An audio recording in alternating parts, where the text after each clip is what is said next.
10월 11일 라이딩 딜라이트 말씀 묵상 시작하겠습니다. 사랑하는 주님, 주님과 동행하는 기쁨으로 오늘 하루를 시작합니다. 우리 안에 주님께 감사하는 마음이 가득하게 하시니 주님을 찬양합니다. 날마다 우리를 성령으로 충만하게 하시고 말씀을 깨닫고 순종하며 살게 하옵소서. 주님, 우리 주변의 이웃들, 고통당하는 사람들, 전쟁으로 힘겨워한 나라와 국민들, 기후와 환경 파괴로 신음하는 우리 삶터에 주님의 긍휼이 가득 임하게 하옵소서. 예수님 이름으로 기도합니다. 아멘.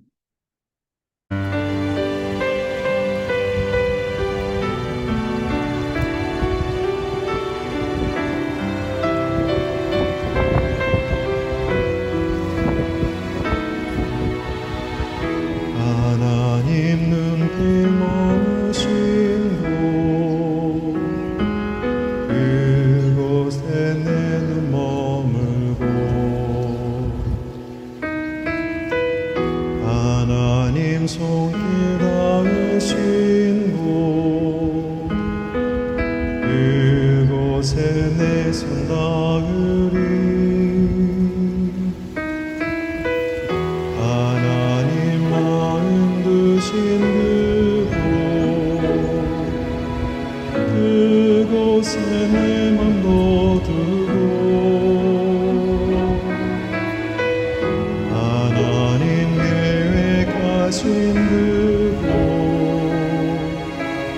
그곳에 내 삶 드리리 나 경배합니다.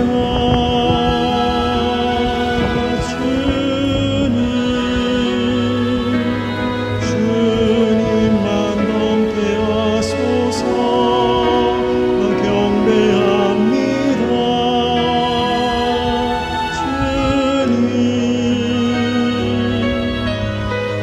주님만 좋게 하소서.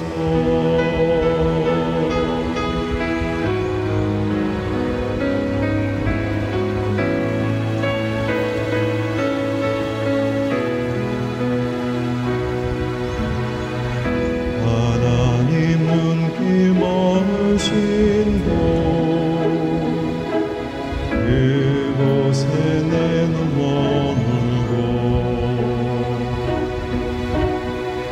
하나님 손길 닿으신 곳 그곳에 내 손 닿으리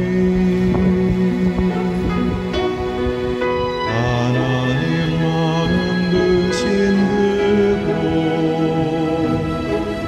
그곳에 내 맘도 두고 하나님 계획하신 그곳에 내 삶 드리리 나 경배합니다.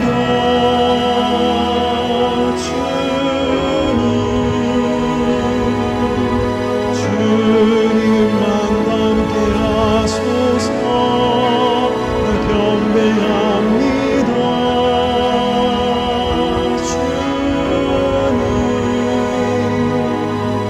주님만 좋게 하소서 나 경배합니다.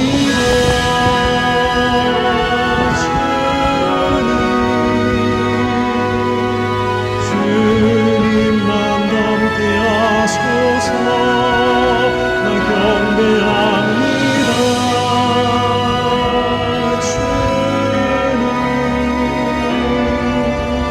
주님만 좋게 하소서.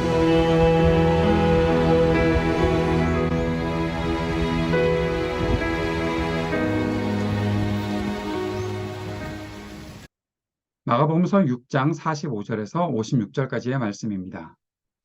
예수께서는 곧 제 아들을 재촉하여 배를 태워 자기보다 먼저 건너편 베세다로 가게 하시고 그 동안에 무리를 헤쳐 보내셨다. 그들과 헤어지신 뒤에 예수께서는 기도하시려고 산에 올라가셨다. 날이 저물었을 때 제 아들이 탄 배는 바다 한가운데 있었고 예수께서는 홀로 무태에 계셨다. 그런데 예수께서는 그들이 노를 젓느라고 몹시 애쓰는 것을 보셨다. 바람이 거슬러서 불어왔기 때문이다. 이른 새벽에 예수께서 바다 위를 걸어서 그들에게로 가시다가 그들을 지나쳐 가려고 하셨다. 제자들은 예수께서 바다 위로 걸어오시는 것을 보고 위령으로 생각하고 소리쳤다. 그를 보고 모두 놀랐기 때문이다. 그러나 예수께서 곧 그들에게 말씀하셨다. 안심하여라, 나다. 두려워하지 말아라. 그리고 예수께서 그들이 탄 배에 오르시니 바람이 그쳤다. 그래서 제자들은 몹시 놀랐다. 그들은 빵을 먹이신 기적을 깨닫지 못하고 마음이 무뎌져 있었다. 그들은 바다를 건너가서 게네사렛 땅에 이르러 닻을 내렸다. 그들이 배에서 내리니 사람들이 곧 예수를 알아보고 그 온 지방을 뛰어다니면서 예수가 어디에 계시든지 병자들을 침상에 눕혀서 그곳으로 데리고 오기 시작하였다.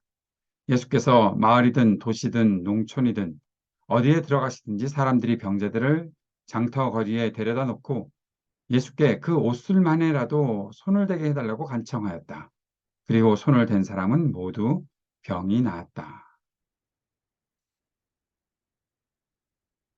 예, 본문은 예수께서 제 아들을 재촉했다고 하면서 시작하고 있습니다.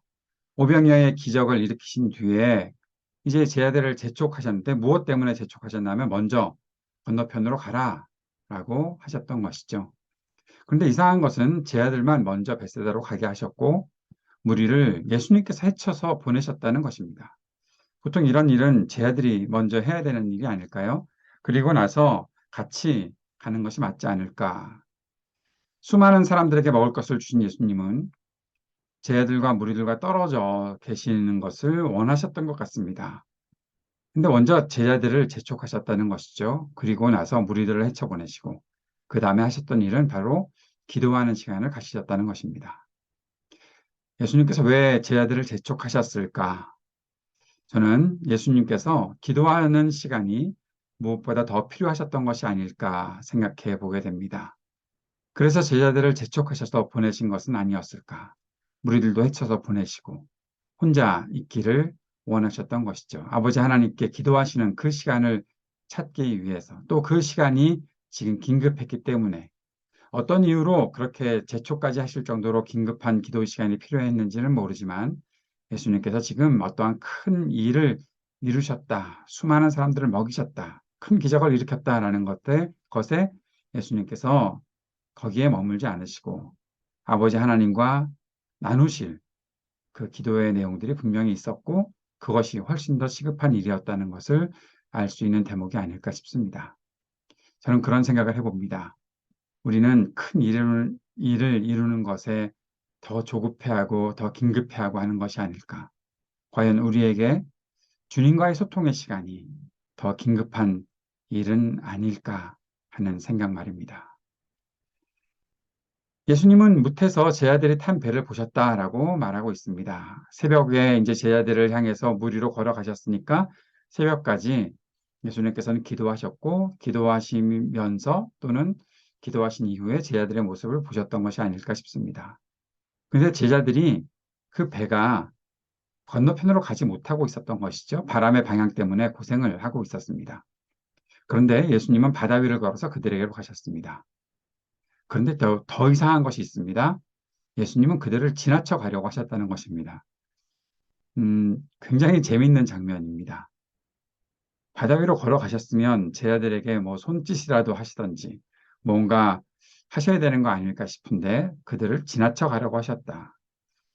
이 사건만이었을까 싶습니다. 나중에 제자들 중에 베드로가 예수님 나도 무리로 걷게 해주십시오라고 했던 그 장면들이 다른 복음서에 나타나 있는데 여기서는 그냥 지나쳐 가려고 하셨다는 것.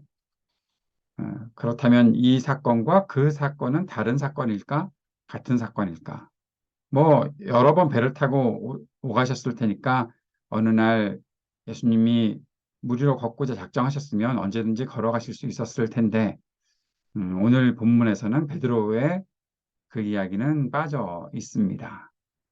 어쨌든 지나쳐 가려고 하셨다. 예수님은 왜 무리를 걸으셨을까요? 그리고 왜 제자들을 지나쳐 가려고 하셨을까요?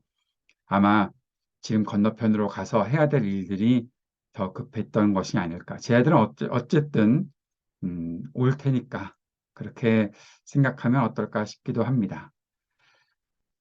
쟤들은 바다 위를 걸으신 예수님을 유령으로 생각하고 놀랐습니다. 예수님은 그제서야 나다 두려워하지 말아라 라고 말씀하셨고 배에 오르시고 바람이 그때서야 그쳤습니다.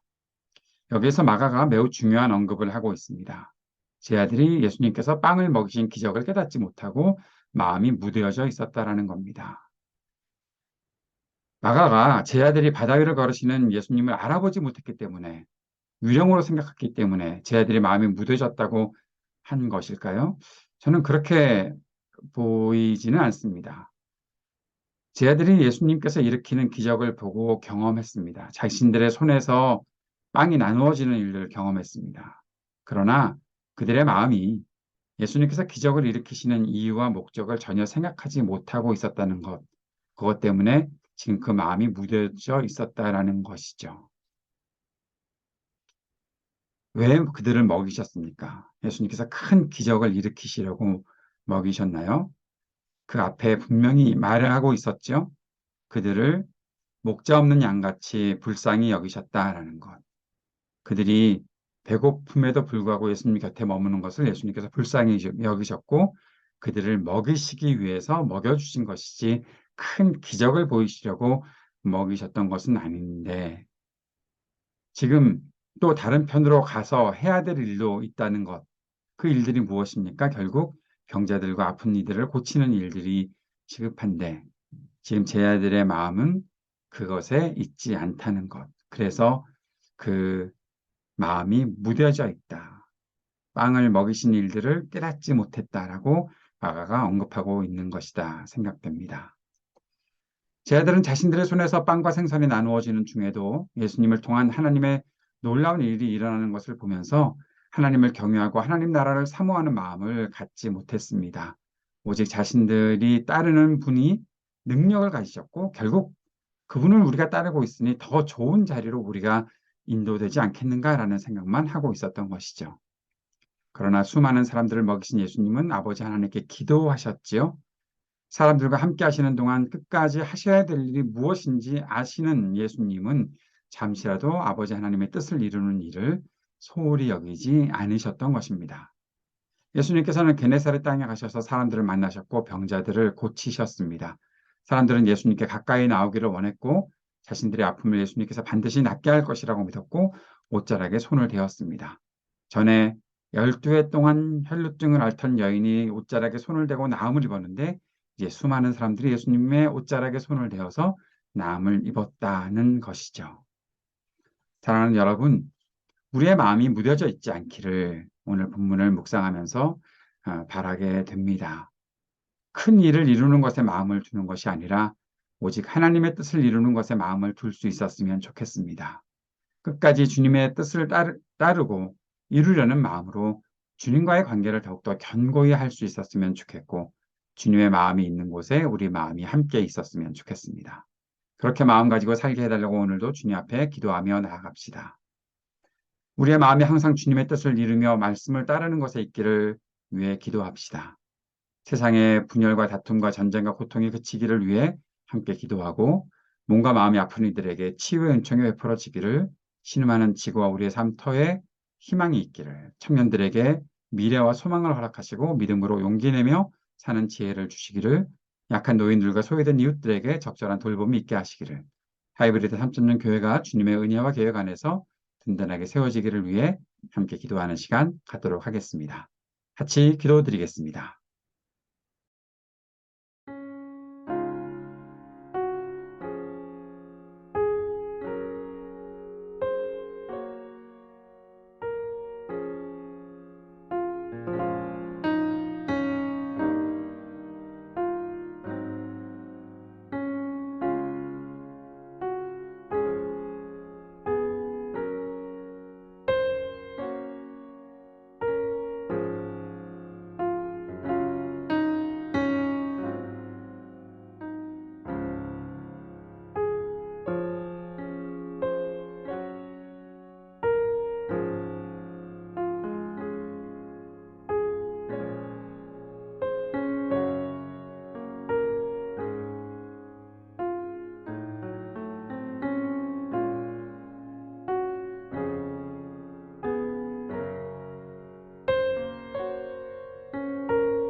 하늘에 계신 우리 아버지여, 이름이 거룩히 여김을 받으시오며 나라가 임하시오며 뜻이 하늘에서 이루어진 것 같이 땅에서도 이루어지이다. 오늘 우리에게 일용할 양식을 주시옵고 우리가 우리에게 죄 지은 자를 사하여 준 것 같이 우리의 죄를 사하여 주시옵고 우리를 시험에 들게 하지 마시옵고 다만 악에서 구하시옵소서. 나라와 권세와 영광이 아버지께 영원히 있사옵나이다. 아멘.